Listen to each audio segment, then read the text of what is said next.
Hello साथीहरु, यो तपाईं हाम्रो अति प्रिय युट्युब च्यानल ज्ञान स्क्रिनमा म तपाईहरुकै टेरेस नरेश कुमार राई यहाँलाई हार्दिक स्वागत तथा अभिवादन टक्राउँदछु।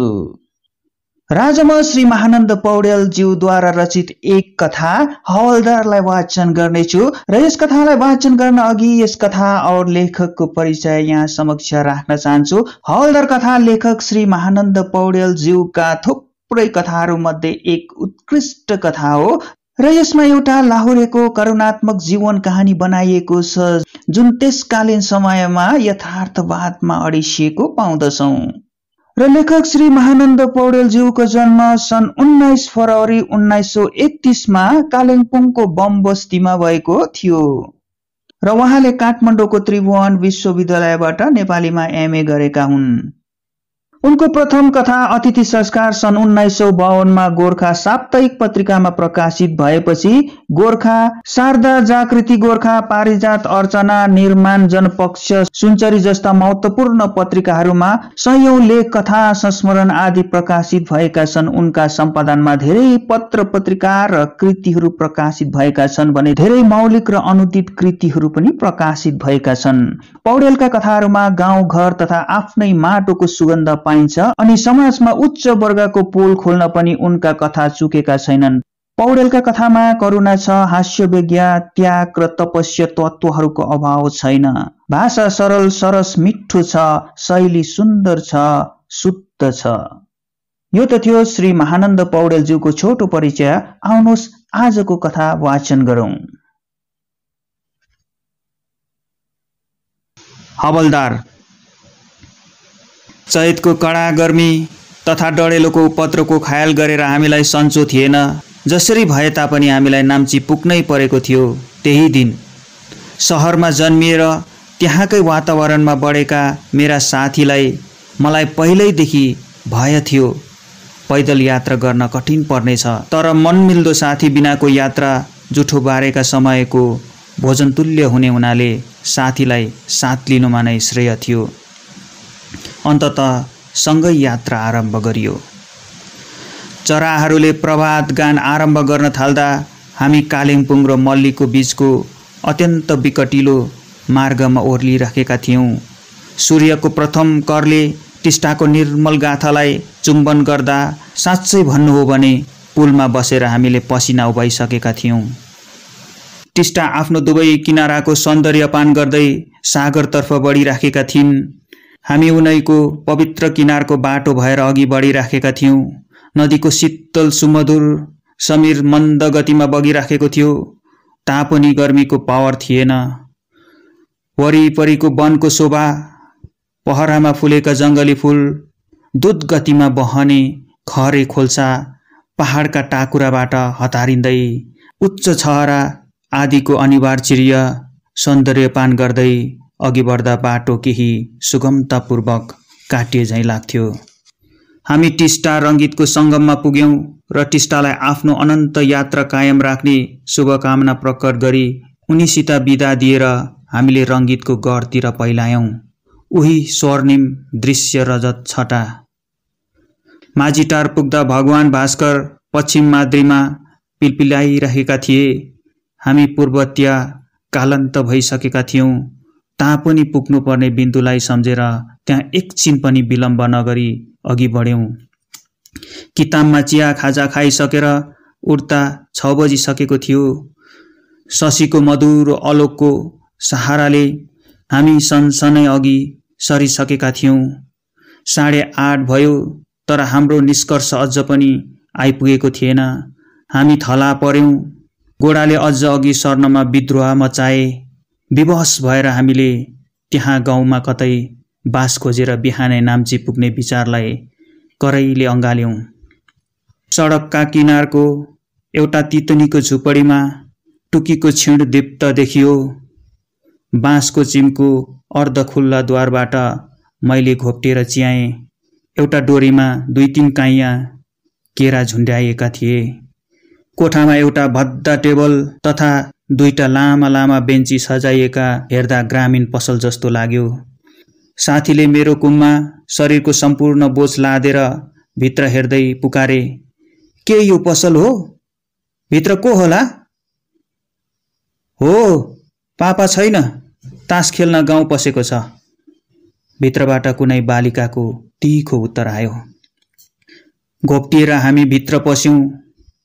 बालिका अवित्त दृष्टि फेराएर उत्कण्ठापूर्वक हामीलाई हेरिराखेकी थिए।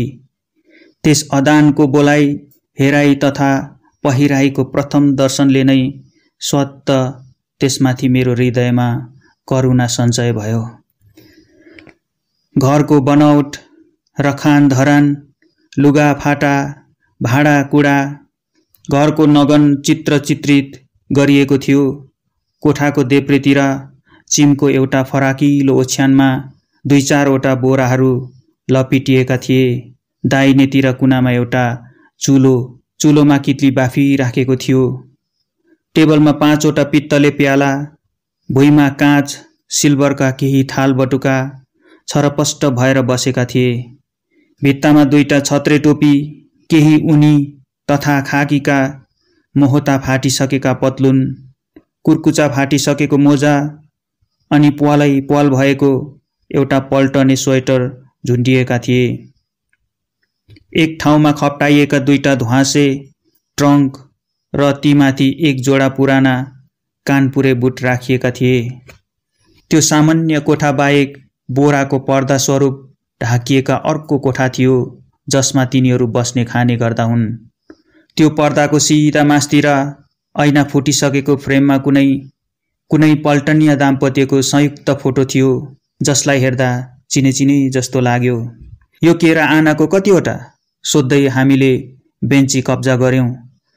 जहाजी केरा हो, 2 आनाको मात्र खाए भात खानु पर्दैन। लैजानुहोस्, तपाईहरूको लागि आनाको 3वटै भयो। खुबै दक्ष पसलेका बानीमा त्यस बालिकाले एकै पटक त्यतिका कुरा गर्ली झैँ मलाई लागेको थिएन। 3वटा त साह्रै भयो, 5वटा देऊ न है, साथीले हलुकै भने।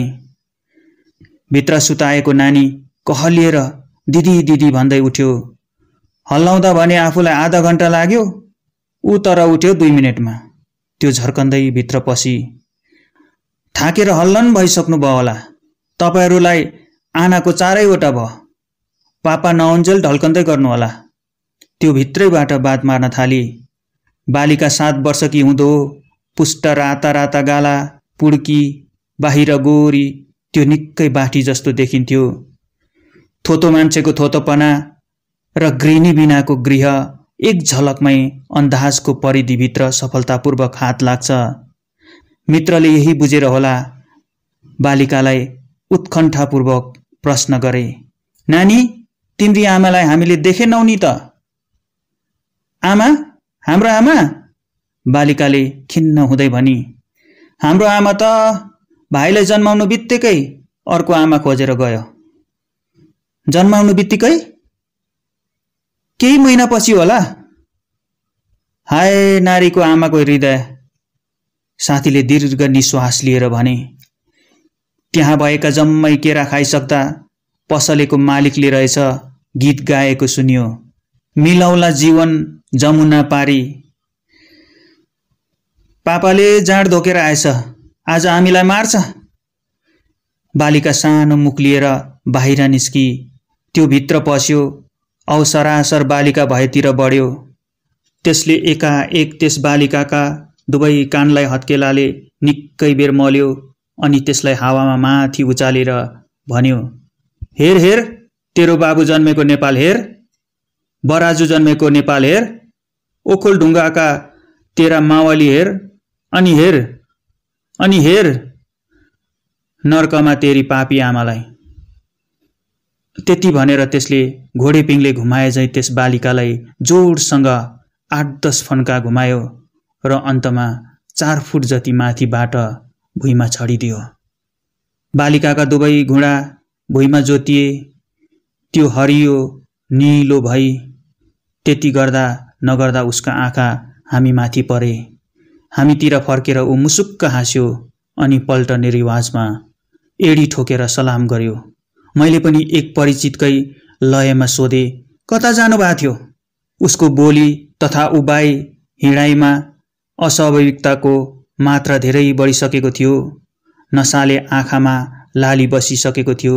उसले मेरो प्रश्न सुन्दै सुनेन, तर नर्तकीका पायल झैँ घन्कन्दै उसले पनि एक परिचितकै भाँतीमा सोध्यो, मेजर साहब, ओ सरी मास्टर साहब, तपाईले दार्जिलिङ कति बजी छोड्नु भएको? आज यही गद्दीमा राज गर्नु। त्यो जोडले हाँस्यो। जाँडको गन्धले कोठा व्याप्त भइसकेको थियो। हामी कालिम्पोङबाट होइन, यहाँबाट नाम्ची कति टाढा होला? मैले भने। 4 माइल। प्लाटुनको डबल मार्चमा हो भने हाफ एन आवरको बाटो। अंग्रेजीका कयन शब्दहरूलाई जोड्दै उसले उत्तर दियो। हामीले चिया खायौं। भोक होइन, केवल थकाई र निन्द्रा हामीसँग थियो। सुत्ने तर्खर गर्यौं। हामी को थियौं, कहाँ जाँदै थियौं इत्यादि केही नसोधी ऊ हाम्रो छेउमा आएर बस्यो। औ भटाभट पल्टनमा घटेका एवं अनुभवको वर्णन गर्न थाल्यो। पल्टनेको इतिहास सुन्न मलाई साह्रै इच्छा लाग्छ, तर मलाई युद्धहरू मकर संक्रान्ति, दशैं, तिहार जस्तो लाग्छ। औ पल्टनेहरू ती चाडहरूमा बलि चढाइने भेडा, बाख्रा, कुखुरा, रागा आदि जन्तु जस्तो लाग्छ। अन्ततः तिनीहरूको युद्धको इतिहास जतिसुकै प्रकाशयुक्त किन नहोस्, म त्यसलाई करुणायुक्त नै सम्झन्छु। हाँस्दै ऊ भन्थ्यो, सुन्नुभयो मेजर साहब? ओ सरी मास्टर साहब, पालमपुरमा हामी अन्डाको गोली खेल्थ्यौं, मक्खनले चुड्थ्यौं, दुधले नुहाउँथ्यौं, नाचगर सिनेमा हलमा निदाउँथ्यौं। सुन्नुभयो त? हामी सेन्टमा सुट धुन्थ्यौं, पाउडर र क्रिमको हिलो खेल्थ्यौं। ऊ गर्वित भई जोडले हाँस्थ्यो, तर मेरा भने कानमा जाली रन्कन्थे। ऊ भन्दै जान्थ्यो, कतै ट्रान्सफर भएर जाँदा सुन्नुभयो मेजर साहब? ऊ गजबले भन्दै जान्थ्यो। रेलका गार्ड, पुलिस हामीलाई सलाम गरेर उभिन्थे। रेल हाम्रो, मोटर, बस, ट्रक, ट्राम, जीप सबै नै हाम्रै थियो सबै संसार। ओभरसी हुँदा मेजर साहब, ओ सरी मास्टर साहब, जहाजमा गोरा अफसरहरूसँगै खान्थ्यौं पिउँथ्यौं। के खान्थ्यौं के पिउँथ्यौं, अहो नसोध्नुहोस् यार। जहाजका च्यान्डम्यान स्टकरहरू पनि हाम्रो सहायताले 30 रुपियाँ पाउन्डको बारान्डीको पोखरीमा पौडी खेल्थे। युरोपमा, ओ मेजर साहब नसोध्नुहोस् के थियो र जहाजमा, वहाँ त साँच्चै स्वर्ग। मेमहरूसँग दोस्ती लगायो, बस के छ, घुम्न जाऊ, नाच्न जाऊ, सिनेमा जाऊ, सधैँ जाऊ, सँगै जाऊ। उसको इतिहासको यस अध्यायले मेरा साथीलाई त सुताइहाल्यो, साथै मलाई पनि उघाउन थाल्यो। मलाई त युद्धको इतिहासको त्यो परिच्छेद जसमा स्वार्थीहरूको गला घोटेर संसारमा शान्ति देवीको राज्य कायम राख्न अनेक वीरहरू आई विज्ञानको प्रचण्ड रापले ताप्त भएको पृथ्वीमा पाक्दै आफू बलि हुन्छन्, औ उता घरमा माता पिता, तरुणी, स्वास्नी तथा नादन बालक बालिकालाई संकष्टको बिहुमा फसाई भस्म पार्छन्, त्यो मात्र मन पर्छ। तर मेरो सिपाही भने थप सेनेमा युरोप गएको, तर वहाँ पुग्न साथ समर थामिएकोले उसलाई युद्ध सम्बन्धी विशेष ज्ञान नभएको स्पष्ट थाहा लाग्यो। तर ऊ भन्दै जान्थ्यो, साँच्चै भन्नु भने गजे घले, थमन गुरुङ, गन्जु लामाले मेरो जति गरेन, तर उनीहरूले जति गरे त्यो अफिसरहरूको आँखामा पर्यो। त्यस उक्तिले उसको व्यक्तिगत जीवनलाई समर्थन नगरे तापनि व्यावहारिक रूपमा त्यो ध्रुव सत्य थियो। त्यसकारण मैले उसको भनाइलाई पुष्टि गर्दै भने, हो दाई, समरमा परेका हाम्रा जम्मै गोर्खा सिपाहीलाई भिसी भने हुन्छ। मेरो कुरा सुनि ऊ रमायो अनि ऊ अरू कथा भन्न थाल्यो। युरोपमै मैले हवलदार खानगी पाएको। मेजर साहब, म हवलदारदेखि कहिले बढिन। पल्टनमा 4-5 हजार रुपियाँ नकमाएको पनि होइन। ऊ भन्दै जान्थ्यो, औ त्यसैले मैले कलकत्ताको क्लाइभ स्टेटमा एउटा घरसम्म पनि नकिनेको होइन। तर मेजर साहब, भगवानको अर्डर, कालको अर्डर, कालको खेल कसले टार्न सक्ने र? हिन्दू मुस्लिम झगडामा घर खरानी भयो। उसको भनाइमा सत्यताको आभा थोरै भए तापनि बोलाइमा भने प्रभाव थियो। बोल्दा बोल्दै उसले अनुहार खुम्चायो र चुप लाग्यो। मैले हेरे करिब 40 वर्षको त्यो पुरुषको हवलदार भनौँ अब स्वाभाविकता भन्दा बढ्ता चाउरिएको थियो। उसको मुखमा वस्त्र हेर्दा सुदामाको सम्झना आउँथ्यो। त्यति बेला पल्टनको यादले होला उसको मुखमा पानी टम्म भरिएको थियो। बाहिर गएर प्याच्च थुकी त्यो भित्र पस्यो। मलाई हाँसो उठेन, दुःख लाग्यो। मैले आङ फर्काएँ। मैले फेरि त्यो आकाशतर्फ नजर उठाएर भन्न थाल्यो, अप्सरा जस्ती एउटी पत्नी विवाह पनि गरेको थिएँ। पोहोरको सालको माईको कुकुर बेथाले मेरी रानीलाई मदेखि थुतेर लग्यो। साह्रै धर्मात्मा, पुण्यात्मा, हँसिली पति देवता हो। सन्तान मुक्तिदान हुन उसको थेगो थियो। लाइनमा अरूका पत्नीले पतिलाई ढाँटेको सुन्दा ऊ कसैले नदेख्ने गरी रुन्थी। मैले सम्झे मानिस असत्यलाई सत्य बनाउनु पर्दा चाहे भन्दा बढ्ता प्रमाण पेश गर्छन् र कुरा सत्य पारे भने व्यर्थमा छाती ठोक्छन्। मेजर साहब, ओ सरी मास्टर साहब, तीर्थ व्रत भनेपछि ऊ मरिमेट थिए। इन्डियाका सबै तीर्थमा उसले दीप जलाई, धूप लगाई। उसैको अर्डरले हामी 49 सालमा नेपालका सबै हिन्दू तथा बौद्ध मन्दिरहरूको दर्शन गर्यौं, भेटिराख्यौं। हवलदारको यस उक्तिले म झसङ्ग भएँ। कता कता अन्धकारमय मानसपटमा स्मृतिको पर्दा एकाएक खुले झैँ लाग्यो। मैले त्यो बलिष्ठ छटपटे टपटुया पल्टनेलाई सम्झेँ जो मेरो 1949 को नेपाल यात्रामा भीमफेदीदेखि कुलेखानीसम्म साथी बनेको थियो। खाकीका वर्दी, गोर्खा टोपी, नाडीमा वेस्टर्न घडी, औ खल्तीमा एबरसाप कलम भिरेको, बोलाइ र हिँडाइमा कृतिमाताको मात्रा धेरै भएको। उसका त्यस पल्टने कुममा नायकका फिता स्पष्टसँग प्रदर्शन भइराखेका भए तापनि आफूलाई त्यहाँ हवलदार हुँ भनी भनेको थियो। त्यस बेला उसँग 2 वर्षकी बालिका र उसकी पत्नी पनि तामदाममा सवार भएर आएकी थिए। किम्ती बनारसी साडी, रेशमी ब्लाउज, खुट्टामा क्याप्सुलका स्यान्डल, नाडीमा लेडिस वाच, हातमा पारासोला औ मनी ब्यागले जडिएकी उसकी पत्नीलाई त्यहाँ आफ्नो पहिरनमाथि गर्व थियो। तर सभ्य संसारका निम्ति त्यो हाँसोको एउटा गहिरो गुन्टा मात्र थियो। लोक्नेलाई बात बातमा झपट्ने, मुख छाड्ने उसकी स्वास्नी डाक्टरकी छोरी हो। बेलायतको जुनियर क्याम्ब्रिज पास गरेकी छ भनी ऊ कसैलाई सुनाउँथ्यो। काठमाडौँ पुगेको हप्ता दिनपछि मैले ती नाइक दाम्पतिलाई जादुघरमा भेटेको थिएँ। पुतली सडकमा भाडामा एउटा घर लिएर बसेका छौँ उसले भनेको थियो। नायक बोलिरहेकै थियो, म भने स्मृतिका पाना पल्टाइराखेको थिएँ। मेरै लयमा मैले द्वारमाथिको फोटोमा नजर लगाएँ। उही नायक नायकनी। मलाई अझ यो पनि स्मरण भयो कि उसले आफ्नो नाउँ धनबहादुर बताएको थियो। अन्तत बोलिराखेको हवलदारको कुरा काटेर सोधे, माफ गर्नुहोला हवलदार साहब, कुरा काटे जस्तो भयो। तपाईको शुभ नाउँ पो सोध्दैछु। धनबहादुर हो। एकपल्ट त नाउँलाई सार्थक रोदन मिश्रित थियो। अरू धेरै कुरा गरेर धनबहादुर सुत्नलाई भित्र पस्यो। मलाई निन्द्रा लागेन। ओछ्यानमै पल्टेर मैले त्यो दिनको धनबहादुर र अहिलेको धनबहादुरको बीचमा तुलना गर्न थालेँ। मैले चिनेका र देखेका साधारण पल्टनेको फौजमा हुँदाको र पछिको जीवनको पनि तुलना गरिरहेँ। तर मेरो मन बुझेन। मानव जीवन एउटा नाटक हो जो सुखान्त र दुखान्तमा विभक्त छ। तर साधारण पल्टनेको जीवन त्यो नाटक जस्तो छ जो सदैव दुखान्त भएर नै अन्त हुन्छ। आखिरमा मैले यही फैसला गरेँ। भोलिपल्ट बाटामा एउटा गवालाले सुनायो, भयभरका गहना गडिया 200-300 रुपियाँ लिएर धनबहादुरकी पत्नी अर्कोसँग पहिला गई। त्यो सुनेर साथीले भने, मलाई त हाँसो उठ्छ यी पल्टनेहरूको जीवन सम्झेर।